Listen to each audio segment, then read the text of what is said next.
नमस्कार, स्वागत आहे जितकी कहाणीमधील भाग 6वा. गरिबीपासून यशापर्यंत एका गावातील मुलाची कहाणी. एका छोट्या गावात एक मुलगा राहायचा. त्याचं नाव होतं राजू. राजू हा एका गरीब घराण्यातला मुलगा होता. वडील शेतात मजुरी करायचे, आई इतरांच्या घरात भांडी घासायची. पण या सगळ्या अडचणीमध्येही राजूच्या डोळ्यात एक मोठं स्वप्न होतं. मला मोठं व्हायचंय, मला शिकून काहीतरी करायचंय. दररोज सकाळी तो शाळेत जायचा, पण अनेकदा त्याच्याकडे चप्पलही नसायची. उन्हात पाय भाजले तरी तो थांबत नसे.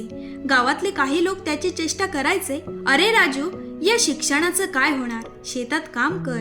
पण राजू फक्त हसून म्हणायचा, एक दिवस तुम्हाला माझं नाव ऐकायला मिळेल. रात्री दिवाण होता म्हणून तो कंदिलाच्या प्रकाशात अभ्यास करायचा. कधी कधी वडिलांच्या जुन्या पुस्तकातून शब्द शिकायचा. आई त्याला म्हणायची, बाळा, तुला शिकवण्यासाठी आमच्याकडे पैसे नाहीत.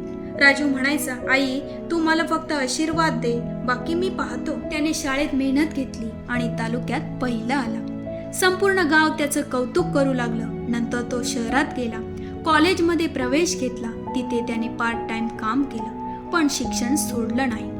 वर्षानुवर्षाच्या मेहनतीनंतर राजूने IAS अधिकारी म्हणून यश मिळवलं. गावात जेव्हा तो पुन्हा आला तेव्हा सगळे त्याचं स्वागत फुलांच्या हाराने आणि टाळ्यांनी केलं.